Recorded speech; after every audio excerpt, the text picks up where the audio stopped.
Hello, my name is Kelly. Welcome to my channel. I am so glad that you are here today. I will be doing a wrap up of mid-June. I am doing a little bit of a different format than I've done in the past, where I give you my thoughts and feelings and impressions right after I finish reading the book. So the books we talk about today are Hollow City by Ransom Riggs. This is the second book in the Miss Peregrine series. Elisabeth, Elliot, Do the Next Thing by Selah, Helms. A Place to Hang the Moon by Kate Albus. The first book in the Wingfeather Saga by Andrew Peterson. Woman in the Library by Sulari, Gentil, or Gentil, I'm not sure which one it is. And the last one is The Assassin's Apprentice by Rob and Hobb, which was a buddy read with my friend Nicole at Dusty Book Sniffers. So without further ado, let's get into my thoughts. Hey everyone, it is Thursday, June 2nd, and last night I just finished the Hollow City, the second book in Miss Peregrine series, and I really liked this one. Oh my goodness. So it's one of those books that has some interesting pictures, like let's look at the cover, that were from the past that haven't been retouched. So for whatever reason, the pictures came out weird and look perfect for this story about what's supposed to be peculiar and different children. So there's a time travel element involved in this story. There is kind of shape-shifting element involved in the story, and there is some mild teenage love romance involved in the story, and there was a pretty big twist when I thought everything was going to be going in a happier direction for these characters, that you're just like, oh my gosh, it really got me. So I definitely recommend the Miss Peregrine series. I don't know when I will continue on with the next book in this series, because I have some of my reading mapped out for the next couple of months, but I definitely will get to the third book before too long. I am here a sweaty mess. I just taught a bar class. I had some Pilates involved with it. I am a homeschooling mom, as I've told you guys before, so I don't have time to work that much. So I'm getting ready. I'm right by where I teach is the library, and I'm getting ready to drop books off. I am almost 100% library user with the reading the books that I show you, unless I already owned them previously, because my book budget, because I am not a working mother for the most part, is basically zero. So I am so thankful to have some wonderful libraries in my area, and I will be back with the next book. I'm on to finishing The Woman in the Library, and then starting on Saturday we'll be starting The Assassin's Apprentice. All right, have a great day. So I just finished an audiobook that was a biography of Elisabeth Elliot called The Next Thing. And Elisabeth Elliot was the wife of Jim Elliot, who is one of the men that the movie The End of the Spear is based on. And they were men that were ministering to natives in Ecuador. It was a very violent tribe, and the tribe murdered the men. And Elisabeth went back later and ministered to the men, because she was told that they did not kill women and children. She'd be safe. So her and her daughter lived among them. She was so forgiving, and she just wanted to pour out love from the Lord on these people. So the after that, eventually after she ministered, her and her daughter went back home to the States, and she remarried, and they were married only 4 years when that man died. And she just had the best attitude moving forward, do the next thing, and then later on she remarried and she ended up with dementia. But I just think that she's an example of, she had just a great attitude. I remember when she was a single missionary, she was translating the Bible with help of a native into another language, and he ended up getting murdered for helping her, and it was just she went through so much and just had such a great attitude. So I definitely enjoyed hearing more about her, and just her joy and her peace through these crazy situations that she went to. And I can't even imagine what it'd be like to go back to the people that have murdered her husband and show them love and grace. It's just amazing. So I definitely think Elisabeth Elliot is a great person to learn about. I listened to this audiobook. It was more targeted for children, and I wanted to listen to it first to make sure it wasn't going too far, and some of the harder things that she experienced for kids before I let my kids listen to it. They just learned about Jim and Elisabeth Elliot and their friends this week ago for a camp that they went to, and I thought that it was really something I wanted to learn more about. I have read a couple of Elisabeth Elliot's books. She passed away several years ago, like with dementia in 2015, I believe. But yes, she is definitely, wow, just wow, amazing. There's not much more I can say. So right now I'm listening to A Place to Hang the Moon with my children. It's about kids being billeted during World War II. And I'm also just started The Boys in the Boat, which is a biography of the 1936 American men in the Olympics. And they are just dealing with that in the time of Hitler. So that's what I'm reading right now. Thanks for watching. Hi friends, I just wanted to update you on my audiobook listening. My kids and husband and I finished listening to A Place to Hang the Moon by Albus, which is a story of kids billeted during World War II, and it was amazing. It was so heartwarming and so good. I really recommend it. So we've started listening. You're hearing my kids play Sorry in the background. We're at grandparents' house and I'm in the library. So, oh no, we're hearing a game of Sorry gone wrong, but I really recommend How to Hang the Moon, A Place to Hang the Moon, and then we've moved on to the Wingfeather saga for our kind of family listening, and on my own listening, I'm listening to The Boys in the Boat. All right, have a great day. Hello, I just returned from a trip to Texas, and last night I finished The Woman in the Library by Sulari, either Gentil or Gentil, and wow, that book. So it was a story within a story where a story is being written. Did you track that?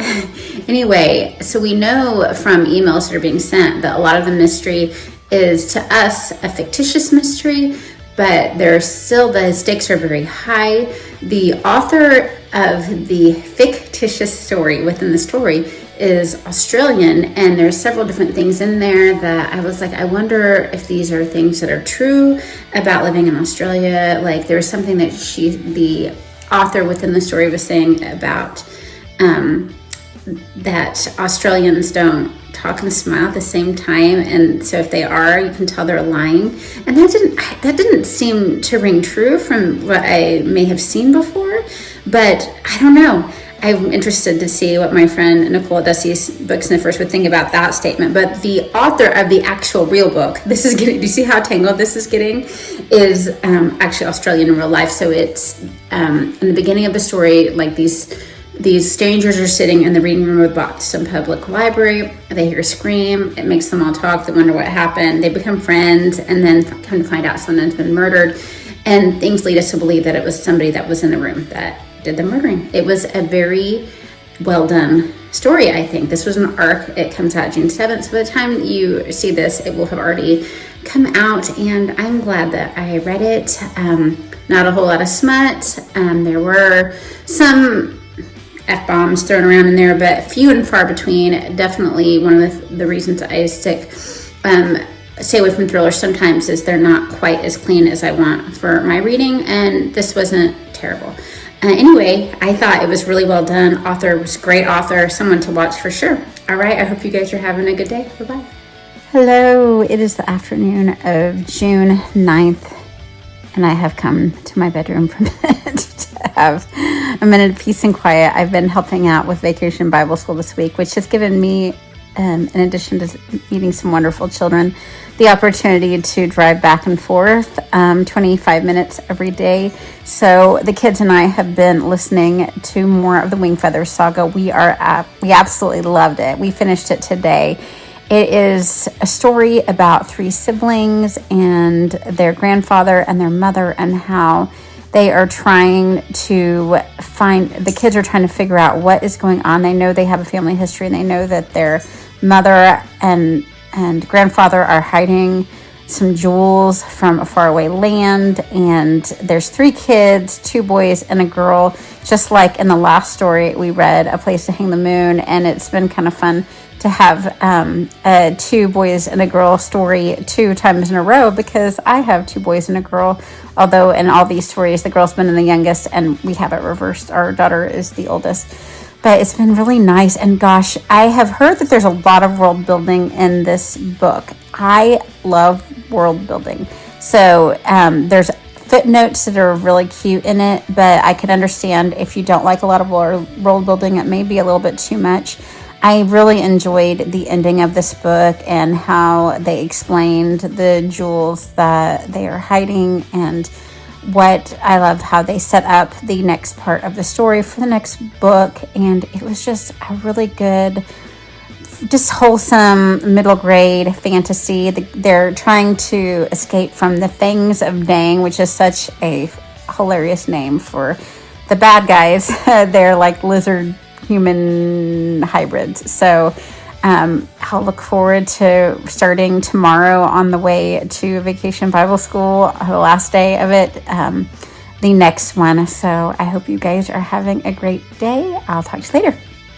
Hi guys, it is June 10th, and yes, if you see me wearing the same shirt in this clip as I did yesterday, June 9th, it's because if you're a VBS worker, you wear the same shirt every day. Yes, I've been washing it at the end of every day. So I kind of collapsed on the couch a little bit when we got home. VBS, for those of you that don't know, if you're in America, you probably know it's Vacation Bible School. I don't know if that is a tradition for children to do in the summer in all parts of the world, but it's like you come and it's kind of like a mini day camp where you learn Bible stories and do crafts and have gym time. And I did the music. My choreography background had me helping the kids learn this basically Christian hip hop. It was a lot of fun. Very silly though. So I enjoyed the little kids this week. It was so much fun. But I just, in my comatose state that I was in on the couch, semi-comatose because I was able to read, I finished the Assassin's Apprentice by Robin Hobb, and oh my goodness, I really, really enjoyed this book. So, we're following this boy who, he is a bastard child to the eldest to the throne. He is discovered as being this child. The prince does not deny it. He never has any contact with the prince. We understand more about why that has happened later, but it is very interesting to see the different reasons why things are done. There is a fantasy element. I don't really want to go into that, but there's a definite fantasy element into the story, and the boy who we know as Fitz definitely ends up having some abilities, and he is picked up by this. The stable master had been the prince in waiting's main man, and he ends up basically raising Fitz. There's a lot of love, hate, tension that goes on between Fitz and this stable master between the years. The king decides that Fitz needs to be trained up in the arts of assassination for his purposes, and this is hidden from most people, but it's a very interesting story. I think Robin Hobb is a very great writer. She is wordy, but I actually love wordy for fantasy because I love the descriptions and world building, and I think it's necessary. But if you are a fantasy reader and you just don't like magic, fantasy being thrown at your face the whole time, I think the human nature aspects of the story are very interesting as well. So I give it a try. This is the first in a 3-book series, and I'm definitely going to be continuing on with the series. So Assassin's Apprentice by Robin Hobb. 2 thumbs up. Thanks a lot. Bye-bye. So as you can see, I have really enjoyed my June read so far. Things I'm working on right now. I'm still listening to The Boys in the Boat by, what was his name, Daniel James Blown, but I have had it taken away from the library app because I ran out of time, so I have requested it again. It may take me a couple of months to finish that, but I'm really enjoying hearing what happened to these gentlemen that went to the Olympics in 1936 during this crazy time in the world. I am also continuing to finish The Bronzed Beast by Roshini Chotsky. I always say her name wrong. Roshani Chotsky. And she is the writer of the whole Gilded Wolf series. So The Bronzed Beast is the 3rd book in that series. I'm in the middle of that right now. I've also started and I'm working on The Reckoning of Gossamer Pond by Jamie Jo Wright, which I'm really enjoying. It's a dual timeline mystery thriller, and I think I'm going to really enjoy this one so far. And I have yet to start, and the one that I plan on completing before the end of June is The House of Seven Gables by Nathaniel Hawthorne. So I am looking forward to reading all of those and finishing up the month of June strong and getting a plan together for July. Yay! I hope everyone is having an amazing summer. If you think you might like to see more of my material, I would love for you to subscribe. Thanks those of you that are already subscribers. I appreciate it, and have a wonderful summer, and hope you read a lot. Bye-bye.